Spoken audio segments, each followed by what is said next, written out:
We're back at the KLX300, and today we're going to be replacing some steering stem bearings.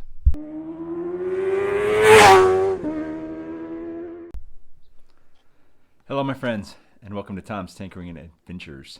Today we're going to be replacing the steering stem bearings on this Kawasaki KLX300. I think this is a 2002, but the models are very similar throughout the years. I doubt that there was any change. We have ordered some aftermarket bearings here from All Balls Racing. This is the part number that we ordered for this bike. So please research the motorcycle that you're working on and make sure that you order the correct parts. Can't guarantee this is going to fit all KLX300s, but well, heck, we don't even know if it's going to fit this one until we get it off. So I wanted to say the procedures that we're going to do for this is pretty much the same for any dirt bike, any street bike. They're all pretty much the same. So even though this is a KLX300 video, if you happen to be watching this, you can use the same procedures on any motorcycle. So let's get to it. I've got the motorcycle up on a maintenance stand so that our front wheel is off the ground. So if you have a dirt bike and you don't have one of these, I highly recommend you get one. They're pretty reasonable. $50 I think will get you one these days. And in order to get this all off of here, we need to remove the headlight, the handlebars, the front wheel, the front fender, the forks. Of course, the brake has to get disconnected. So I'm not really going to cover all that. Hopefully you know how to do all that if you're willing to get into this job. But I'm going to knock all that out and we will come back. Alright, getting to this point took me about 10 minutes. So even though it seems like a lot of stuff to take off, it's not that big a deal. Now, I disconnected the brake and I just have it kind of hanging here. What I like to do at this point is kind of take a picture of where everything is routed, because I'm not going to disconnect all these cables and take them all off. I'm just going to lay this out of the way and move these cables out of the way so I can remove this. Disconnecting the throttle cable and the clutch cable and all that would kind of be a big pain in the butt. So you just kind of want to remember where all this stuff goes. So either take a picture, draw a diagram, whatever you need to do. Because when you put it back together, you want to make sure you don't have this, you know, like this brake hose behind here or whatever. And also you got to remember like some of these little brackets and stuff that you have to take off, like this one here mounts right there. Anyway, that's just a tip from me to you, so take it for face value. So like I said, I just kind of pulled everything back, left it all on the handlebars. Now we need to loosen this top mount nut off of here, so make sure you have a big socket. I'll go grab one and we'll come back. I'll show you what size that is so that if you're doing this job you'll know what socket to purchase. Alright, it's a 30 millimeter. I'm going to use my impact. You can just use a socket or ratchet, a breaker bar. It shouldn't be on there all that tight. Get that nut off of there. And then this upper clamp should just come right off. The washer. Okay, and now I'll bring you in closer. Now we need a spanner wrench to get that top nut off of there. So let me grab a spanner. Alright, this is what I have here. You see how that works? Now, if you don't have one of these, you can do it the old-fashioned way, which is a hammer and a punch. So we're going to take that off.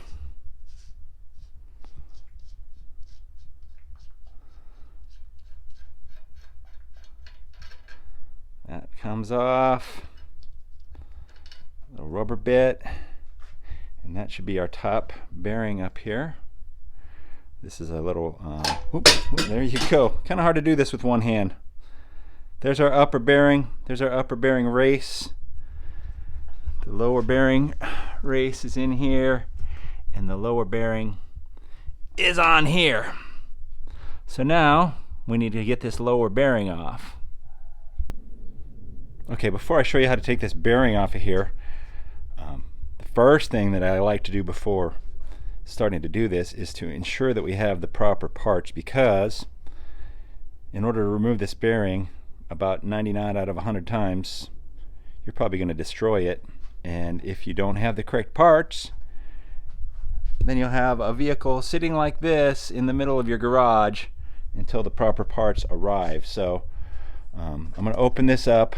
I'm going to compare this bearing. I'm going to fit it into the race there, make sure it fits into the race. I'll double check to see if it looks like it's going to fit here, and then the top one the same. So that's just a recommendation.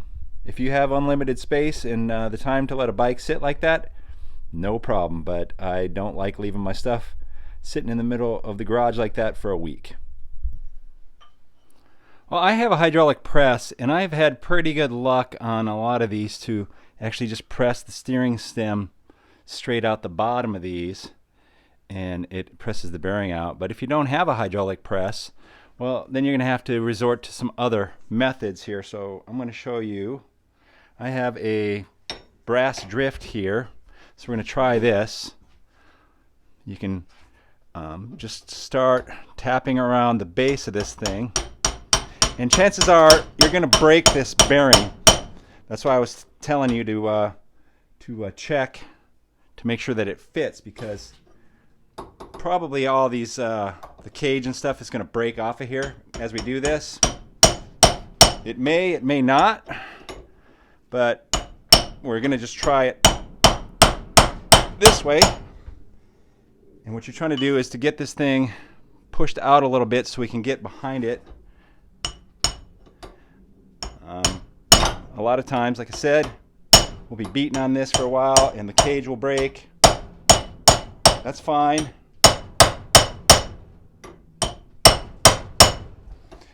If you have a heat gun, putting some heat into it is a good idea.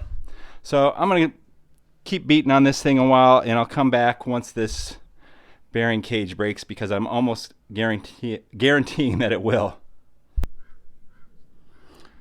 Well, actually about 5 more hits off the camera here, and you can see that it's moved.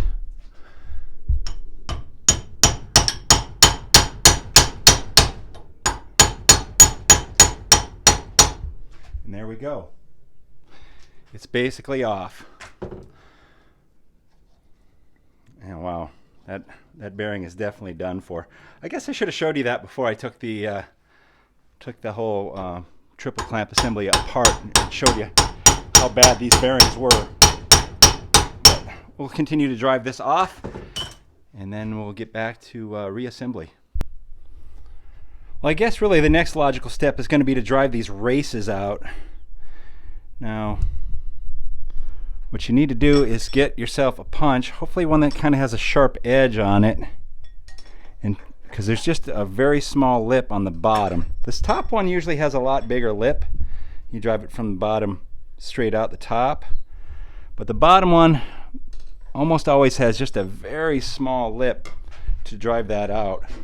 And this is another time where if you have a heat gun, it's not a bad idea maybe to put a little bit of heat on it.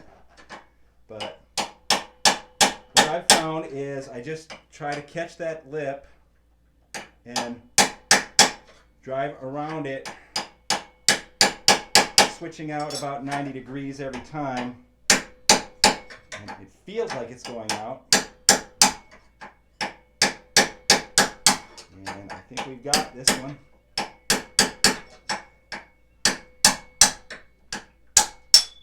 There we go.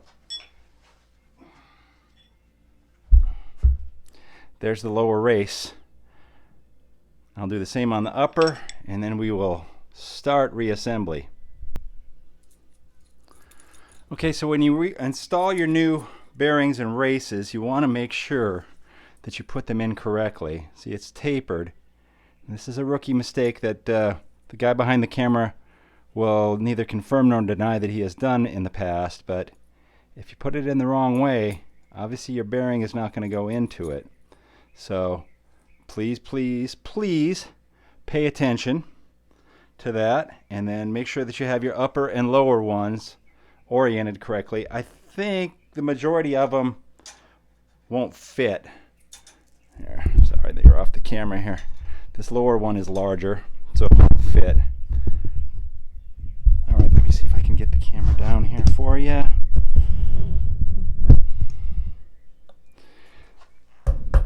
Now you can throw these in the freezer and then hit this with a heat gun. That's another good idea, which Tom is not following. But I do have myself a soft-faced mallet here.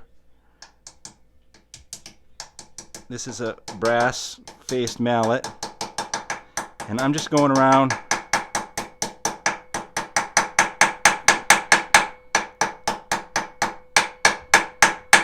until it drives in. You want to drive it in evenly, so if you start to get it crooked, you're going to have to gently tap it back out.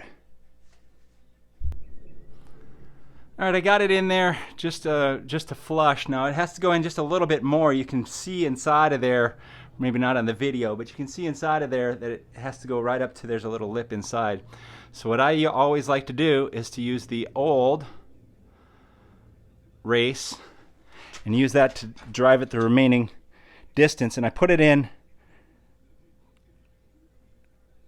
this way. That way there'll be a little bit additional lip. If this gets stuck for whatever reason, you can drive it out from the top pretty easily, but you'll be able to feel once it seats.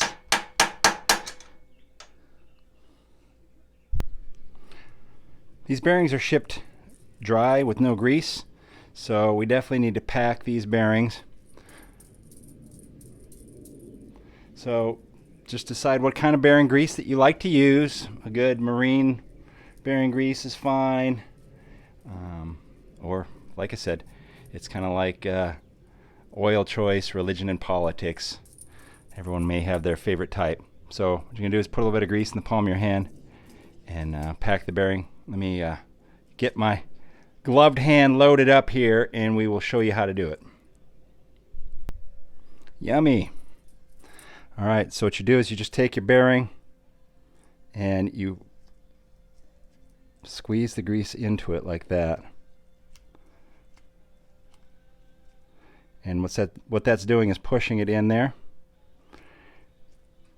And you're going to go around and continue to do that. And as you go, it's eventually going to start pushing out around here. So I'm going to finish that up so we don't have 3 to 5 minutes of bearing packing. All right, I'm going to work on the ground here just because it's going to make it easier to see. Now I got my greased up bearing installed on here. Make sure you have your seal on the bottom the correct way.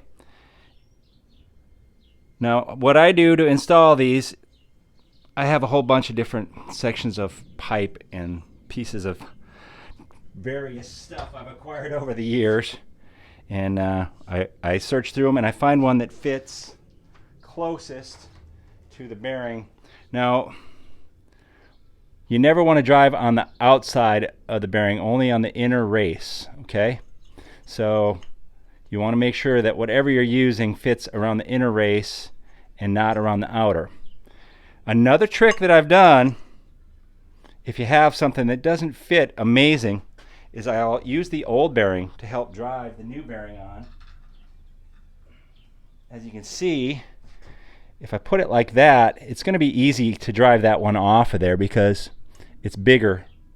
But we'll try without it first. Of course, they sell specialty tools for this, so if you want to spend the money and get the specialty tools, that's fine. But I think most of the people watching my videos are just working out of the garage doing occasional things. So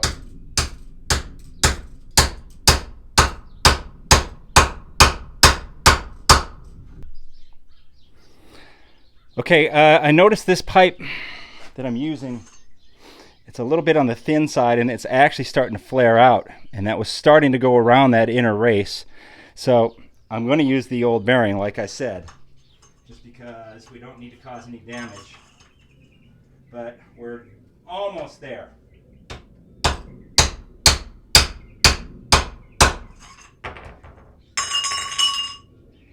pretty much tell when you have it driven as far as it needs to go, because you'll hear it sound like it bottomed out on there.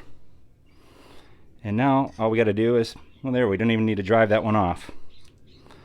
So there we go. And you can see it's pressed down around this little seal down here. Very good. Reassembly time. So I've already set the bearing in the top up here. It's just sitting in there, and the seal is on top of that. So we're just going to install this. Give her the old heave-ho right in there.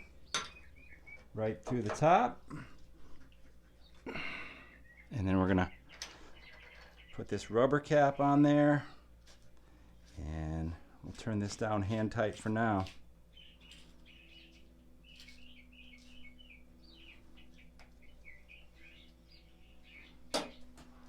There you go. Now tightening this upper nut, it's just like doing wheel bearings on a car. What you want to do is you want to tighten it down until you get some binding action. Loosen it off. That kind of seats the bearings. I like to seat it a couple times, is how I like to do it. So I'll seat it a second time.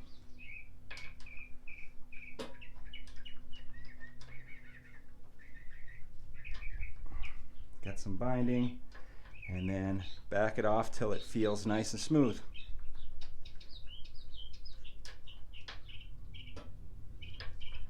Probably just a tiny bit more. There we go. And then now we can install the upper clamp. So at this point I just set this upper clamp on here. I haven't tightened this yet. I'm gonna get all these cables and stuff where they kind of belong, and then lay the handlebars close, and then I'll probably slide one of the fork tubes in here and tighten this, because you kind of want these aligned. It's going to be able to move even after it's tight, but still having it closely aligned will be better. Actually, I could probably just slide a fork tube in right now. I don't even need to move this because it's just going to be temporary. So that's what I'm going to do, and then I'll tighten that up, and then we'll get back to reassembly.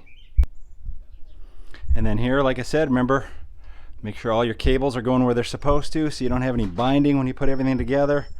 My friend who I'm working on this for just replaced his handlebars, so he's got all kinds of things hanging here. So we're going to zip tie this stuff up, and then we'll get everything else reassembled. Now, common practice is to kind of leave everything just barely tight, like the handlebars and the forks and the front axle, and then kind of, once everything is together, kind of give it a little wiggle. That'll kind of help everything settle into where it's supposed to be, so everything is aligned properly. All back together, and all said and done, including shooting video, was 2 hours. So if you're not shooting a video, surprisingly you can work a little bit quicker. But for a first timer, if it takes you a couple hours to do this, 3-4 hours, that's fine. Just take your time. Go slow. RTFM, read the freaking manual. That way, if you want to look up all your torque specs, get everything exactly the way it should be, all that information is in your manual. I know a lot of people are always asking me for all that stuff, and I don't have manuals for everything. Some of this stuff I look up on the internet. So if you're working on a specific bike, your best bet is to try to find a specific bike forum. So there's probably a KLX forum online, and that's your best bet to get all those little facts, figures, and numbers if you don't have a manual. So just another little quick tip and trick for you. And I barely even got my white shirt dirty. I must be getting a little bit better. Well, I used a glove, you saw that. All right, if you're liking my content, give me a thumbs up. Leave a comment down below, and if you are not already a subscriber, please consider doing so. Remember, it's free. Thank you very much for watching. Get out there and find your adventure. Adios.